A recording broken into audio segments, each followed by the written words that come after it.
आज की वीडियो में हम बात करेंगे उस अभिनेत्री के बारे में जिसने अपनी खूबसूरती और टैलेंट के बल पर हिंदी सिनेमा दर्शकों को अपना दीवाना बना दिया था। इनकी बड़ी बड़ी आँखें और सांवली सलूनी सूरत ने दर्शकों का मुंह मोह लिया था। इनका फिल्मी कैरियर महज 10 साल का रहा, लेकिन इन्होंने इन 10 सालों में कई हिट फिल्मों की लाइन लगा दी थी। ये अपने अभिनय में ऐसी जान भर देती थी कि सुपरस्टार की दौर में इन्होंने अपनी एक अलग जगह फिल्म इंडस्ट्री में बना रखी थी। महिलाओं के लिए कार्य करने वाली इस अभिनेत्री पे एक शादीशुदा आदमी से अफेयर चलाकर उसका घर बिगाड़ने का आरोप भी लगा था। और तो और इस अभिनेत्री ने बिन ब्याहे ही एक बेटे को जन्म भी दे दिया था। बेटा जब बड़ा हुआ तो अपने नाम के आगे से उसने इनका सरनेम ही हटा दिया था।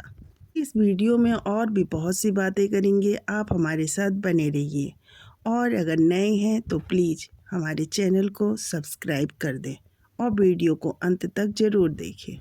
तो चलिए वीडियो शुरू करते हैं। 70 और 80 के दशक की मोस्ट ब्यूटीफुल अभिनेत्री स्मिता पाटिल के बारे में। स्मिता पाटिल ने फिल्म इंडस्ट्री में भले ही कम समय दिया, लेकिन उस कम समय में उन्होंने जो किरदार निभाए वो बिल्कुल बेजोड़ है। इनका नाम इतिहास में स्वर्णिम अक्षरों से लिखा जाएगा अभिनय के क्षेत्र में। स्मिता पाटिल का जन्म 17 अक्टूबर 1955 को महाराष्ट्र के पुणे में हुआ था। स्मिता एक राजनीति परिवार से ताल्लुक रखती थी। उनके पिता का नाम शिवाजी राव गिरधर पाटिल था। इनके पिता महाराष्ट्र सरकार में मंत्री भी रहे। इनकी मां का नाम विद्याताई पाटिल था, जो एक समाज सेविका थी। स्मिता ने अपनी पढ़ाई मुंबई से ही की और अपनी ग्रेजुएशन फिल्म एंड टेलीविज़न संस्थान पुणे से कंप्लीट की थी। अपनी कॉलेज की पढ़ाई पूरी करने के बाद स्मिता पाटिल मराठी टेलीविज़न में न्यूज़ एंकरिंग का काम करने लगी थी। वहीं जाने माने फिल्म मेकर श्याम बेनेगल से इनकी मुलाकात हुई। श्याम बेनेगल उन दिनों चरणदास चोर फिल्म बनाने की तैयारी कर रहे थे। श्याम बेनेगल को स्मिता पाटिल के अंदर एक उभरता हुआ सितारा दिखी। उन्होंने स्मिता को अपनी फिल्म में एक छोटा सा रोल दिया। इस फिल्म में उन्होंने छोटे से रोल में जान भर दी थी। उसके बाद साल 1975 में वो एक निशान फिल्म बना रहे थे। इस फिल्म में उन्होंने दोबारा स्मिता पाटिल को काम दिया। स्मिता ने 1976 में मंथन और 1977 में भूमिका फिल्म में अभिनय किया। इन फिल्मों से लोगों को लगने लगा कि स्मिता पाटिल एक सशक्त अभिनेत्री हैं, क्योंकि इन्होंने जो भी रोल किए वो काफ़ी सशक्त और बढ़िया रोल थे। फिल्म मंथन में स्मिता पाटिल ने जबरदस्त रोल अदा किया था। आपको जान के हैरानी होगी कि गुजरात के किसान लगभग 5.5 लाख किसान ने अपने मजदूरी में से 2-2 रुपए दिए थे इस फिल्म के निर्माण के लिए। ये फिल्म सुपरहिट फिल्म साबित हुई थी। इसके बाद इनकी फिल्म आई थी जो भूमिका। इसमें भी स्मिता पाटिल ने दमदार एक्टिंग की थी। भूमिका में अपने दमदार रोल के लिए स्मिता पाटिल को राष्ट्रीय पुरस्कार भी मिला। स्मिता पाटिल को महान फिल्मकार सत्यजीत राय के साथ भी काम करने का मौका मिला। मुंशी प्रेमचंद्र की कहानी पे आधारित सदगति में स्मिता पाटिल ने रोल अदा किया। 1980 में इनकी फिल्म चक्र आई, जिसमें झुग्गी झोपड़ी में रहने वाली लड़की का किरदार निभाई थी। इस फिल्म के लिए भी स्मिता पाटिल को दूसरी बार राष्ट्रीय पुरस्कार से नवाजा गया था। स्मिता पाटिल अब जाना माना नाम हो चुकी थी। उन्होंने लगभग सभी सुपर स्टार के साथ काम किया। 1980 में ही उन्होंने अमिताभ बच्चन के साथ नमक हलाल और शक्ति फिल्म में भी काम किया। नमक हलाल और शक्ति जैसी फिल्मों की भी हर तरफ काफ़ी चर्चाएं हुई। अब स्मिता पाटिल वो कलाकार बन चुकी थी जो हर तरह के रोल अदा कर सकती थी। वो रोल भी वो अदा कर लेती थी जिन्हें बाकी एक्ट्रेस मना कर देती थी। इसी फिल्मों में उनकी फिल्म थी बाजार, भींगी पलकें, अर्थ, अर्ध सत्य और मंडी जैसी फिल्में। ये स्मिता पाटिल ही थी जो इन फिल्मों के रोल के साथ न्याय कर पाई और ज़बरदस्त एक्टिंग भी की। ये वो दौर था जो सभी फिल्मकार स्मिता पाटिल को अपने फिल्म में लेना चाहते थे और स्मिता पाटिल उस दौर की मुख्य अभिनेत्री के तौर पे उभर चुकी थी। क्योंकि स्मिता पाटिल वो नाम बन चुकी थी जो फिल्म इंडस्ट्री में चमकता सितारा की तरह उभर चुका था। इसके बाद स्मिता की कुछ और फिल्में और भी आईं, जैसे दर्द का रिश्ता, कसम पैदा करने वाले की, आखिर क्यों, गुलामी, अमृत, डांस डांस और नजराना। इस तरह की फिल्में स्मिता पाटिल को और ऊंचाइयों पर ले जा रही थी। इस तरह से स्मिता पाटिल शोहरत की ऊंचाइयों पर पहुंच चुकी थी। उसी दौरान उनकी फिल्म आई मिर्च मसाला। इसमें औरत के संघर्ष को दिखाया गया था। इस फिल्म में उनके सशक्त अभिनय और रोल को आज भी याद किया जाता है, लेकिन अफसोस इस फिल्म में अभिनय देखने के लिए और इस फिल्म की प्रसिद्धि देखने के लिए स्मिता पाटिल इस दुनिया में नहीं थी। ये हम आपको इस वीडियो में आगे बताएंगे। एक वाकया नमक हलाल फिल्म की शूटिंग के दौरान है, जो 1982 में फिल्म आई थी। उसमें स्मिता पाटिल को अमिताभ बच्चन के साथ एक बोल्ड सीन देना था। फिल्म के शॉट देने के बाद स्मिता पाटिल को यह एहसास हुआ कि वो गलत कर दी हैं, क्योंकि वो सीन दिखने के बाद वो खुद शर्मिंदा हो गई थी और एक कोने में बैठकर पूरी रात रोती रही थी। लेकिन अमिताभ बच्चन के समझाने पे वो शांत हुई कि किरदार और रियल जिंदगी में कोई मेल मिलाप नहीं होता है। दोनों जिंदगी के दो पहलू हैं, एक किरदार निभाना और दूसरे जिंदगी को जीना। अब बात करते हैं अमृता सिंह को मिले अवार्ड के बारे में। 10 साल के फिल्मी कैरियर में अमृता सिंह को 2 बार राष्ट्रीय पुरस्कार मिला और 3 बार फिल्म फेयर अवार्ड से भी सम्मानित किया गया। वहीं साल 1985 में स्मिता पाटिल को पद्मश्री से भी सम्मानित किया गया था। अब जरा बात कर लेते हैं स्मिता पाटिल के पर्सनल लाइफ के बारे में। स्मिता पाटिल की जिंदगी विवादों से भरी रही। यही कारण था कि मरने के बाद भी उनके जिंदगी से विवाद का नाता जुड़ा रहा, यानी विवाद उनकी जिंदगी से खत्म नहीं हुआ। अगर नए हैं तो प्लीज़ हमारे चैनल को सब्सक्राइब कर दीजिएगा। दरअसल स्मिता पाटिल राज बब्बर के साथ नाजायज रिश्ते में थी। यहीं से स्मिता की जिंदगी में विवाद आने शुरू हो गए।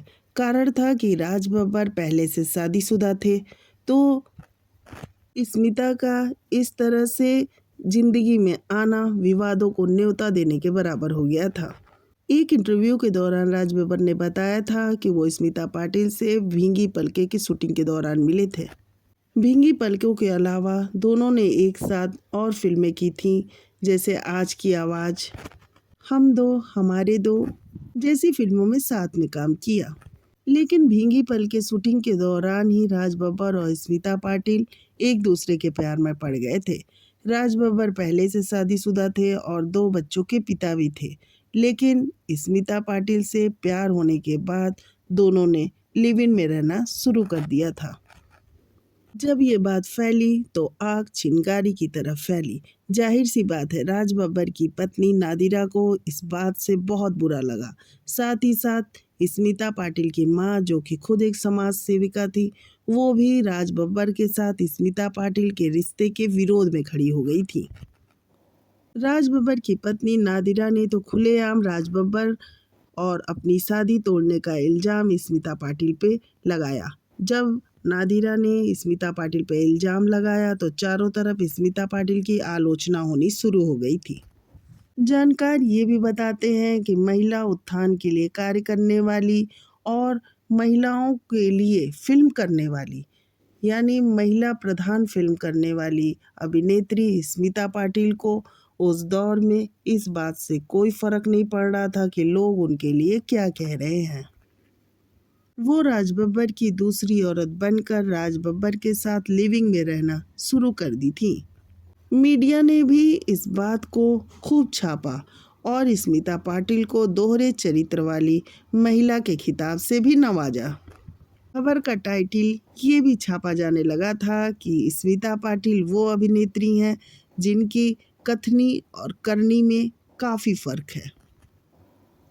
स्मिता पाटिल वो औरत बन चुकी थी जो किसी की शादीशुदा जिंदगी खराब कर रही थी, साथ ही राज बब्बर को उनके बच्चों से भी दूर कर रही थी। मीडिया में राज बब्बर से भी सवाल पूछे जाने लगे थे। किसी पार्टी या फंक्शन में भी राज बब्बर जब जाते थे तो उनसे क्वेश्चन पूछा जाता था तो वो बिना जवाब दिए ही पार्टी और फंक्शन से चुपचाप निकल जाया करते थे। लेकिन लोगों को ताज्जुब तो तब हुआ जब स्मिता पाटिल मां बनी और उन्होंने ये फैसला लिया कि वो इस बच्चे को जन्म देंगी। अब धीरे धीरे ये खबर आने लगी थी कि स्मिता पाटिल मां बनने वाली हैं। स्मिता पाटिल जो सेट पे हमेशा हंसती खिलखिलाती रहती थी, वो अब गुमसुम और चुपचाप एक कोने में बैठी नजर आने लगी थी। यानी स्मिता पाटिल अब ये जान चुकी थी कि उनका भविष्य अंधकार में हो चुका है। स्मिता पाटिल ने ये मन बना लिया था कि वो इस बेटे को जन्म देंगी और उसके बाद वो राज बब्बर से अलग हो जाएंगी, क्योंकि राज बब्बर अपनी पत्नी को तलाक नहीं दे रहे थे और स्मिता पाटिल को कोई नाम भी नहीं मिल रहा था, यानी कि शादी स्मिता पाटिल से नहीं कर रहे थे। सूत्रों से ये भी खबर आने लगी थी कि स्मिता पाटिल और राज बब्बर के बीच झगड़े होने लगे थे, क्योंकि स्मिता पाटिल अपने मातृत्व का आनंद उठाना चाहती थी और राज बब्बर और स्मिता पाटिल दोनों दुनिया के सवालों से तंग आ चुके थे। लेकिन वो कहा जाता है ना कि शायद नीति को कुछ और ही मंजूर था। बेटे को जन्म देने के 2 हफ्ते बाद ही स्मिता को ब्रेन में इन्फेक्शन हो गया। डॉक्टर्स स्मिता पाटिल को नहीं बचा पाए और स्मिता पाटिल की मौत हो गई। स्मिता पाटिल की मौत के बाद राज बब्बर दोबारा नादिरा के पास यानी अपनी पत्नी नादिरा के पास लौट गए। राज बब्बर दोबारा से अपनी पत्नी के साथ हंसी खुशी जीवन गुजारने लगे, यानी राज बब्बर अपनी पत्नी के पास वापस लौटे और बच्चों के साथ अपना जीवन जीने लगे। अब बात कर लेते हैं स्मिता पाटिल के बेटे के बारे में। स्मिता पाटिल के अनाथ बेटे की जिम्मेदारी स्मिता के माता पिता ने उठाई। स्मिता के बेटे का नाम प्रतीक रखा गया। उनके नाना नानी उन्हें अपने साथ ले गए। धीरे धीरे प्रतीक बड़े हो रहे थे। धीरे धीरे प्रतीक को अपने माँ और पिता के बारे में सब कुछ पता चला कि कैसे वो दोनों रिलेशन में थे और किस तरह उनका जन्म हुआ। प्रतीक अपने माँ बाप से बहुत ज़्यादा नफरत करने लगे। 10 साल का बेटा अपने माँ बाप का नाम सुनते ही भड़क उठता था। हालांकि उनके नाना नानी बहुत समझाते थे कि उसकी माँ अच्छी है, अपने माँ के बारे में ऐसा मत सोचो, लेकिन वो 10 साल का बच्चा माँ बाप दोनों से चिढ़ चुका था। जानकार ये भी बताते हैं कि काफ़ी समय तक प्रतीक अपनी माँ की कोई फ़ोटो नहीं देखते थे, बल्कि वो अपने माँ से बहुत नफ़रत करते थे। वो माँ के बारे में कोई बात सुनना पसंद भी नहीं करते थे। प्रतीक के नाना नानी उन्हें काफ़ी समझाते थे कि उनकी माँ उतनी गलत नहीं है जितना तुम समझ रहे हो। नाना नानी के काफ़ी समझाने के बाद प्रतीक का नज़रिया अपनी माँ के लिए थोड़ा चेंज हुआ। लेकिन प्रतीक ने अपने पिता राज बब्बर से हमेशा ही दूरी बना के रखी। प्रतीक फिल्मों में काम करते हैं, लेकिन वो अपने माता या पिता किसी का भी सरनेम अपने आगे नहीं लगाते हैं। हालांकि प्रतीक पहले बब्बर लिखा करते थे, यानी कि प्रतीक बब्बर, लेकिन बाद में उन्होंने ये क्लियर कर दिया कि वो अपने नाम के आगे कोई भी सरनेम नहीं लगाएंगे। इसे अंक ज्योतिष से ना जोड़ा जाए, वो बब्बर लगाना ही नहीं चाहते हैं। उनकी पहचान केवल प्रतीक के रूप में होनी चाहिए। कह सकते हैं कि स्मिता पाटिल के गलत निर्णय की वजह से जहां उनका खुद का बेटा परेशान हुआ, वहीं कई रिश्ते भी उलझे और आज भी उनका लड़का परेशान रहता है। महेश भट्ट की एक फिल्म आई थी अर्थ। इस फिल्म की कहानी स्मिता पाटिल की जिंदगी की कहानी से काफ़ी मिलती है।